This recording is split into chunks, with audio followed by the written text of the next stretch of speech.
Seja muito bem-vindo ao curso Fundamentos de Deep Learning. Meu nome é André Monteiro e eu serei o professor dessa disciplina. Vamos começar? Na aula de hoje, abordaremos o aprendizado de máquina. Especificamente, o que é o aprendizado de máquina e tipos de aprendizado. Geralmente, para se solucionar qualquer problema computacional, nós fazemos uso de um algoritmo, que nada mais é do que um conjunto de instruções que recebe um conjunto de entradas, executa instruções sob essas entradas e produz como resultado um conjunto de saídas. Então, por exemplo, vamos supor que nós precisemos ordenar um vetor de números. O que seriam as entradas desse nosso algoritmo? Poderia ser um vetor desordenado, em que não há nenhuma ordem, seja crescente ou decrescente entre os números. Construiríamos um conjunto de instruções que atuariam sobre esse vetor e que produziria como resultado um vetor ordenado, em ordem crescente ou em ordem decrescente. Contudo, nem sempre é possível desenvolver um algoritmo eficiente para alguns tipos de problemas. Por exemplo, vamos supor que nós queiramos classificar um e-mail, uma mensagem de e-mail, em duas categorias distintas, spam ou não spam. Então, o e-mail chega e o nosso modelo computacional, o nosso programa, o nosso algoritmo deve ser capaz de classificar essa mensagem em uma categoria de spam, ou seja, eu não quero receber esse e-mail, ou em uma mensagem de não spam, eu quero receber esse e-mail. Será que é fácil? Será que é trivial construir um algoritmo que faça esse tipo de processamento? Talvez não seja. Por alguns motivos, essencialmente pelos seguintes. A definição de spam varia ao longo do tempo, ou seja, o que é spam hoje para uma determinada pessoa pode não ser spam amanhã para essa mesma pessoa, e, mais do que isso, a definição de spam varia entre pessoas diferentes. Então, para uma determinada pessoa, ela pode receber uma mensagem e dizer: nossa, isso é um spam, não queria receber essa mensagem. Outra pessoa, contudo, pode receber a mesma mensagem e falar o contrário. Não, essa mensagem para mim é interessante. Logo, ela não é um spam.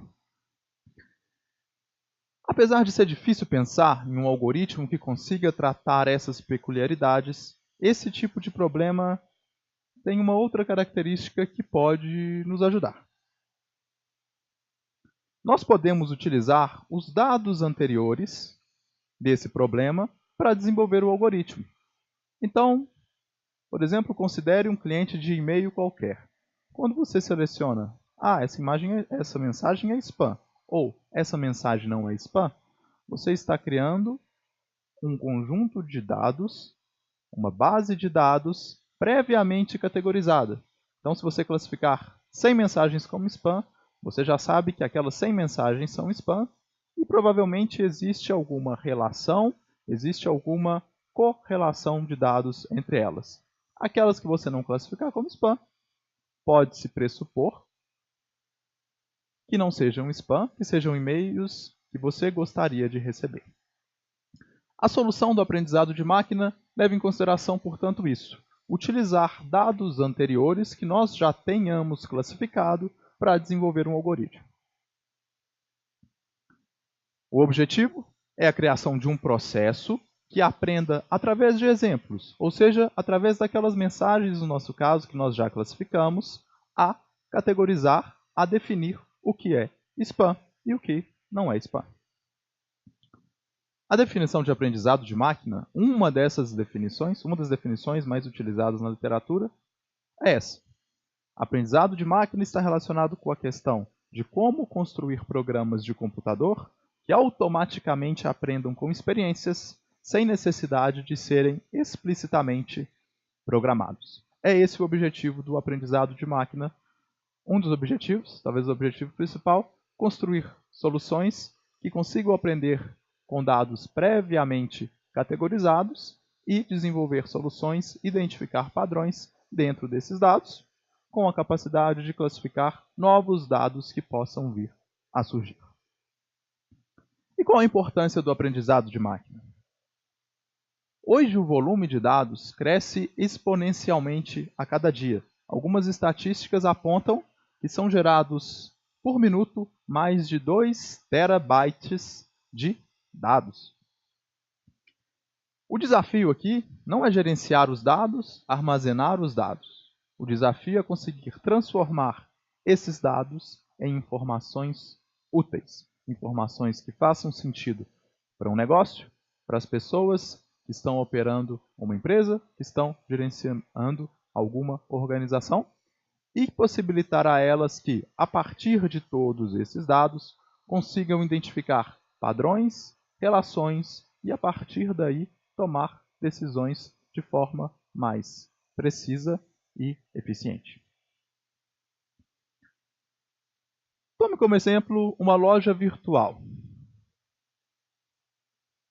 É possível predizer quais os consumidores mais prováveis para um determinado item?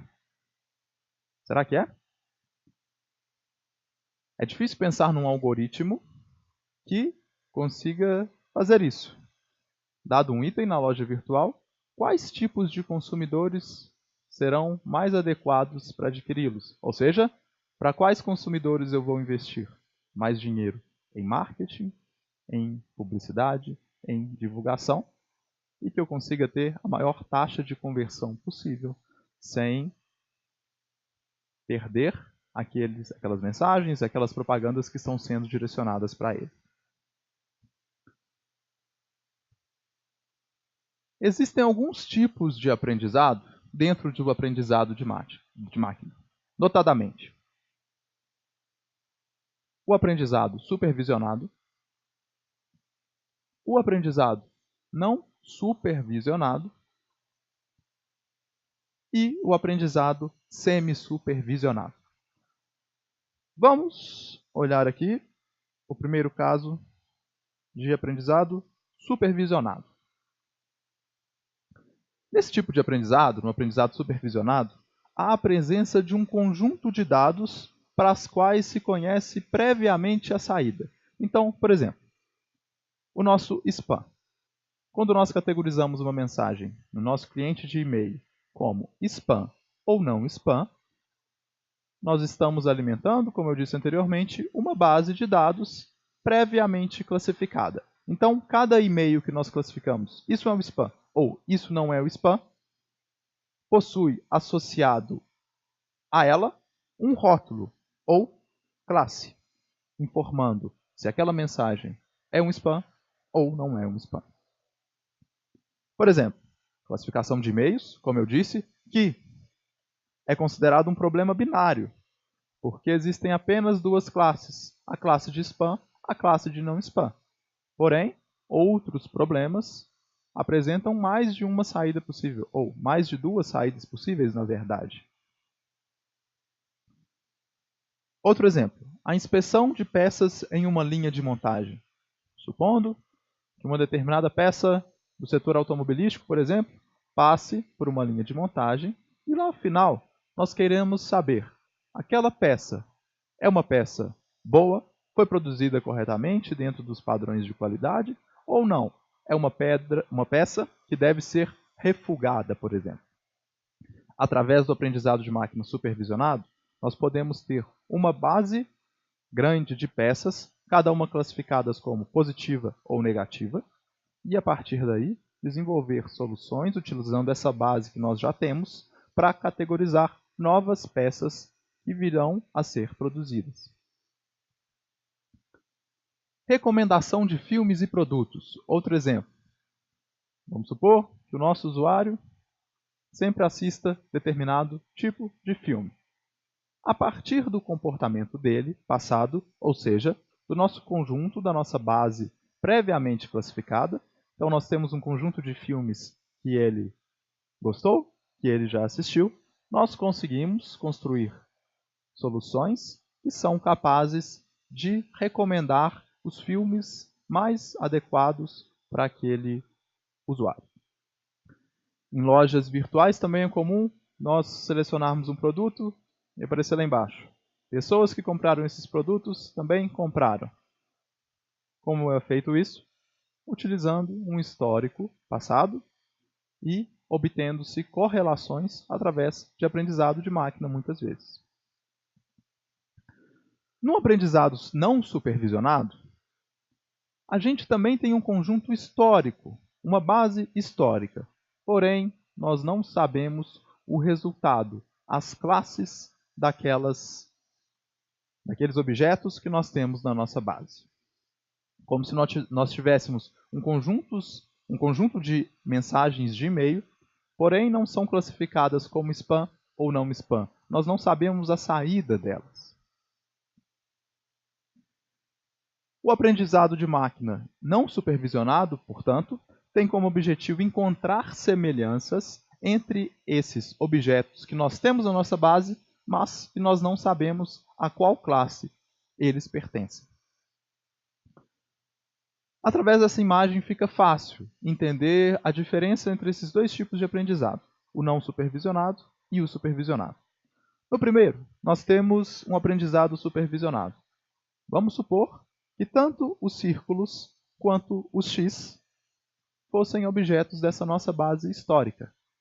No aprendizado supervisionado, nós sabemos que esses aqui de baixo correspondem à classe dos círculos.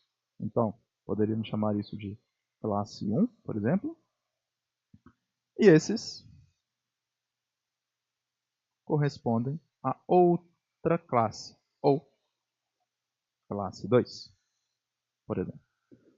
No aprendizado não supervisionado, nós não temos essa distinção.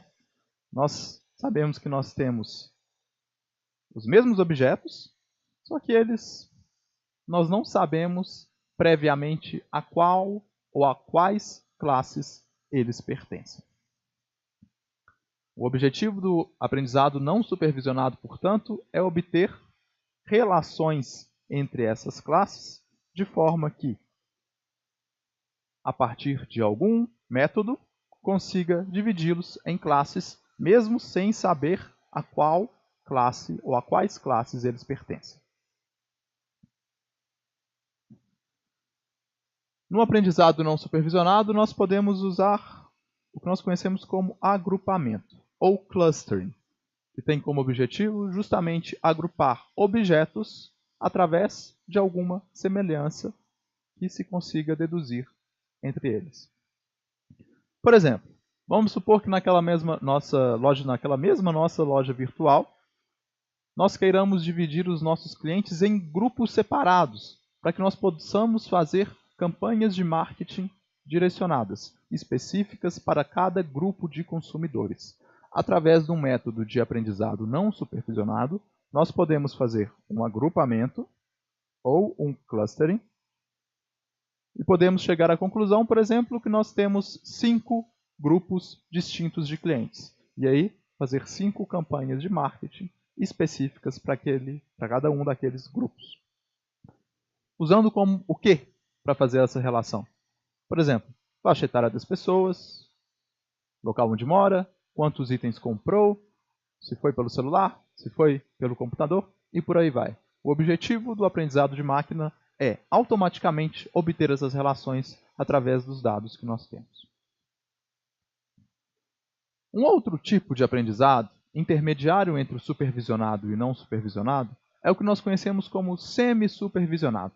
Nesse tipo de aprendizado, há a presença de algum conjunto de dados. Porém, a gente não sabe a saída ou a classe de todos eles. Nós conhecemos a classe apenas de alguns. Por exemplo, vamos supor que nós tenhamos um conjunto de imagens, cada imagem representando uma espécie de sapo diferente. São muitas espécies de sapos que, aparentemente, são muito iguais, mas que talvez para um especialista, um biólogo, ele seria capaz de apontar diferenças entre todas essas espécies. Então ele pode dizer, esse sapo daqui é o sapo de uma determinada espécie, esse sapo daqui é o sapo de uma espécie diferente. Contudo, a classificação desses sapos em classes é mais custosa. Primeiro, porque é necessário um especialista que conhece do domínio do problema para fazer essa classificação. Segundo, porque muitas vezes pode se levar tempo, muito tempo, para que essa classificação consiga ser feita. Então, no aprendizado supervisionado, há um conjunto de objetos na nossa base histórica, mas nós só conhecemos o resultado, a classe, a saída de alguns deles. Um outro exemplo é uma solução que envolva, por exemplo, o processamento de imagens médicas. Vamos supor que nós temos uma imagem de ressonância magnética, nós queiramos dizer, isso aqui é um tumor cerebral. Como nós vamos fazer isso? A partir da identificação e da correlação de informações que nós temos com tumores cerebrais na nossa base, anteriores. Contudo, nós também precisamos de um especialista médico, muitas vezes um oncologista, de preferência, para dizer, esse tumor é benigno, esse tumor é maligno, ou esse tecido cerebral não é um tumor, é um tecido sadio. Ou seja, novamente, para que nós consigamos categorizar essa nossa base de forma total, é necessário um custo alto. Porque um especialista clínico tem um custo alto. Portanto, nesse exemplo também, nós temos um conjunto de bases históricas, mas nem todas elas estão anotadas com seus resultados, com as suas saídas. Então, no aprendizado não semi-supervisionado, a obtenção de muitas amostras pode ser inviável em termos de tempo ou custo. Bom, chegamos ao final da nossa primeira aula. Nessa aula nós vimos que o aprendizado de máquina propõe a criação de algoritmos através das experiências, através das nossas bases que nós temos históricas, que a utilização de aprendizado de máquina é cada dia mais crucial para o sucesso dos negócios e das organizações, e que há pelo menos 3 tipos de aprendizado: o supervisionado, o não supervisionado e o semi-supervisionado. Na próxima aula, nós veremos o que é o Deep Learning e como ele se relaciona com o aprendizado de máquina, e quais são as motivações pelas quais nós estudamos o Deep Learning. Até lá!